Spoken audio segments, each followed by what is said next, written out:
y'all. It's just an ugly situation that Shedeur's in. I ain't gonna lie to you.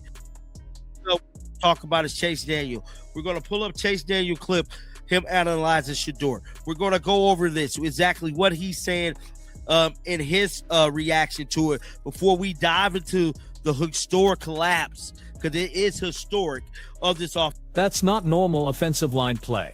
That's something else entirely. What you just watched is a Cleveland Browns offensive lineman, number 72, literally staring at his own quarterback while a defender runs past him untouched. And the wildest part, this isn't an isolated incident. This is a pattern that's been building for weeks, and it's raising questions that go way beyond football competence.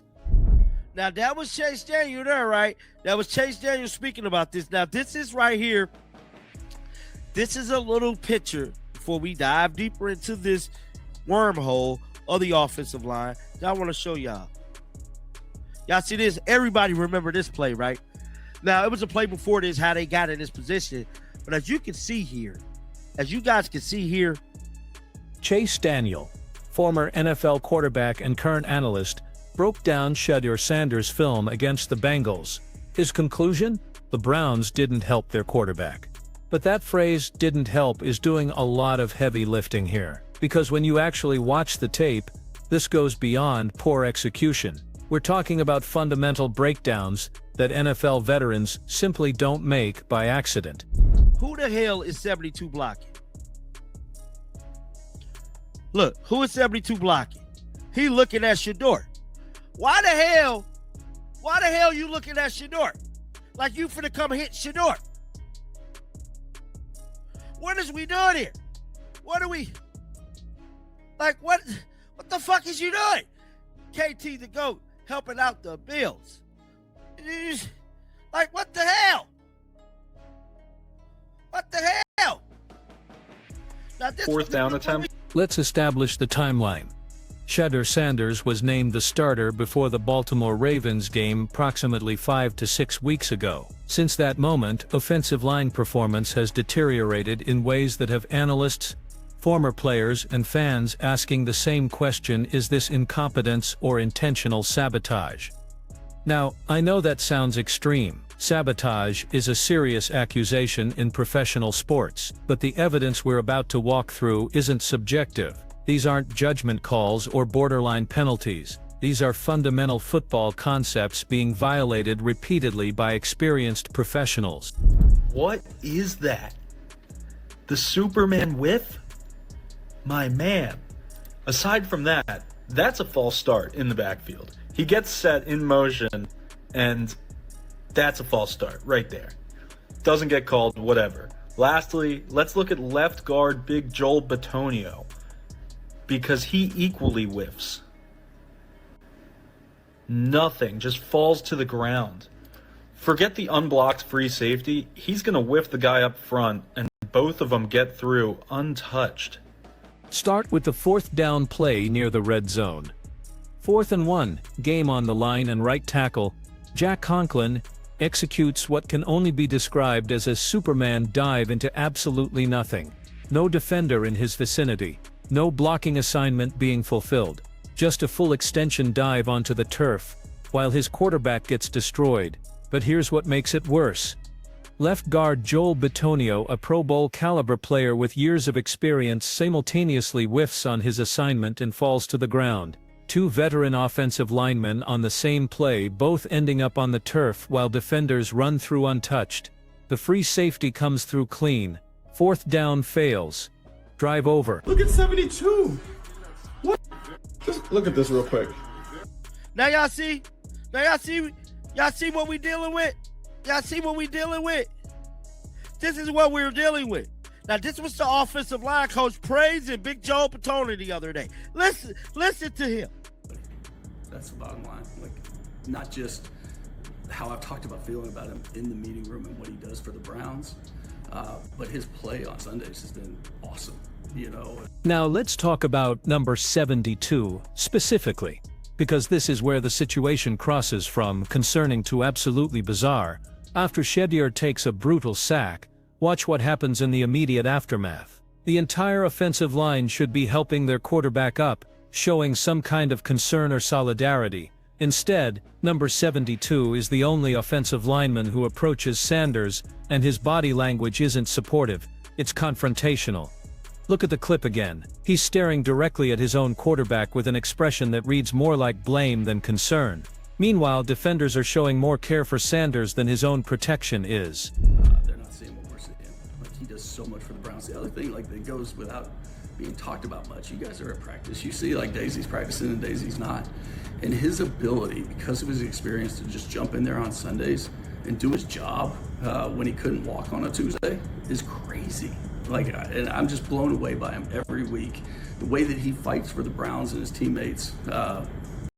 So much respect for Joel Bitonio.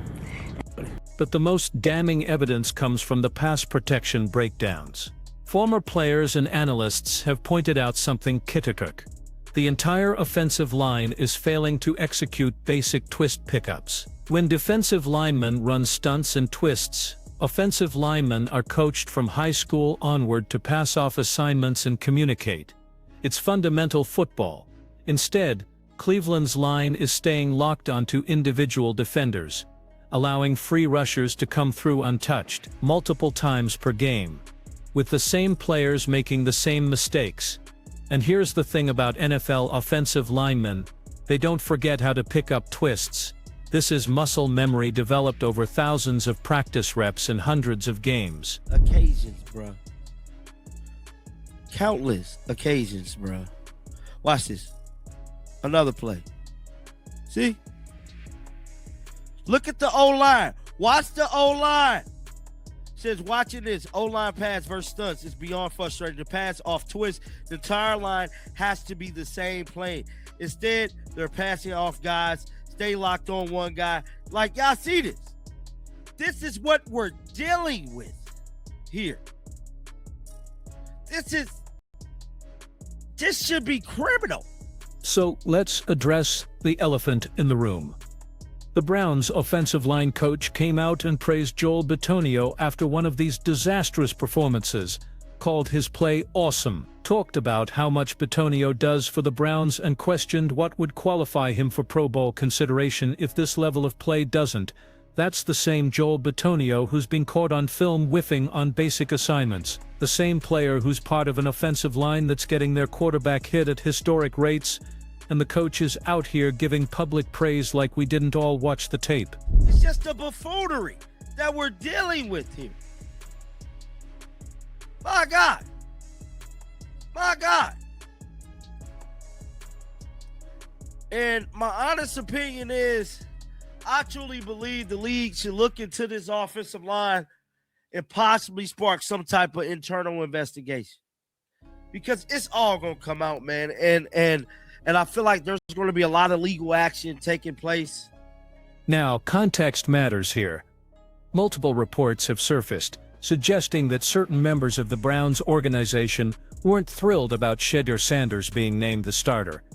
This is Deion Sanders' son we're talking about. The media attention, the spotlight, the pressure that comes with that name creates dynamics that go beyond football. And here's where it gets really interesting. Joel Bitonio has been documented making negative comments about Shedeur Sanders on multiple occasions. Not once, not twice, multiple times, according to sources close to the situation. So when you watch him fail to execute basic blocking assignments, you have to ask, is this a veteran player having a bad stretch, or is there something else happening? In Cleveland, they don't want Shedeur. They don't like Shedeur. To me, I feel like they're just using Shedeur. Name, image, and likeness. I don't know, but it's going to be very, very interesting. Get down in the comment section. Let me know y'all thoughts about this. Keep them bells on. I will be back with more content. And until next time, man, shake the haters off. I'm out of here, man. Peace out. The video creator we just heard makes a bold statement. He believes the NFL should launch an internal investigation into the Browns' offensive line. That might sound like conspiracy theory territory, but consider what we're actually seeing. Professional athletes, paid millions of dollars, systematically failing to execute fundamental techniques that they've performed successfully for years. If this were one game, you'd call it a bad day. If it were 2 games, you'd question preparation, But we're 5 to 6 weeks into this pattern, and it's getting worse, not better. The mistakes aren't random, they're consistent, repeatable, and they all result in the same outcome: Shedeur Sanders getting hit. Let's break down what would actually need to happen for this to be sabotage versus incompetence. For this to be purely about skill decline or scheme issues, you'd expect to see improvement over time as coaching adjustments are made. You'd see varied types of mistakes as players struggle with different concepts. You'd see effort and communication even if execution fails. That's not what the tape shows. The tape shows the same players making the same fundamental errors in the same situations, week after week. It shows veteran Pro Bowl caliber linemen forgetting techniques they've executed thousands of times. It shows body language that doesn't match what you'd expect from teammates trying to protect their quarterback. And perhaps most tellingly, it shows a coaching staff that's praising performance that's objectively failing. When your offensive line coach is publicly complimenting players who are getting the quarterback destroyed on film, one of two things is happening. Either the coach can't see what's obvious to everyone else, or the coach is part of the problem. The Cleveland Browns need to completely rebuild their offensive line, not because of age or scheme fit, but because the current group has demonstrated either an inability or an unwillingness to protect their quarterback. They need 2 new guards minimum. They probably need a new center. They need wide receivers at every position because the current group can't create separation. This isn't about tweaking the roster. This is about acknowledging that the foundation is broken. But here's the bigger question that should concern every Browns fan. If this is sabotage, what happens next? Do you think players who are actively trying to get their quarterback hurt are going to suddenly change their approach? Do you think a coaching staff that's defending this performance is going to hold anyone accountable? And if it's not sabotage, if this is genuinely just a catastrophic collapse in technique and effort from multiple veteran players simultaneously, that might actually be worse, because that means the Browns have a culture problem so deep that professional athletes are willing to mail it in on national television. Consequences be damned. Think about what Shedeur Sanders is dealing with. He's a rookie quarterback trying to prove himself at the highest level. He's carrying the weight of his father's name and all the expectations that come with it. He's facing NFL defenses that are specifically designed to confuse and pressure young quarterbacks. And on top of all that, he can't trust the 5 guys whose entire job is to keep him upright. Every time he drops back to pass, he's doing so with the knowledge that his protection might not just fail but might actively allow defenders through. Every time he gets hit, he has to wonder, was that a mistake, or was that on purpose? That's not just physically dangerous, that's psychologically devastating for a young player trying to develop confidence and rhythm. The comparison to other rookie quarterback situations makes this even more stark. When C.J. Stroud entered the league, Houston built their offense around protecting him and putting him in position to succeed. When Bryce Young struggled, Carolina acknowledged the protection issues and made changes. When Anthony Richardson got hurt, Indianapolis adjusted their entire scheme to protect their investment. Cleveland, they're praising the guys who are getting their quarterback killed and acting like everything's fine. That's not normal organizational behavior. That's not how professional sports franchises operate when they believe in their quarterback. So where does this go from here? The video creator suggests legal action might be coming.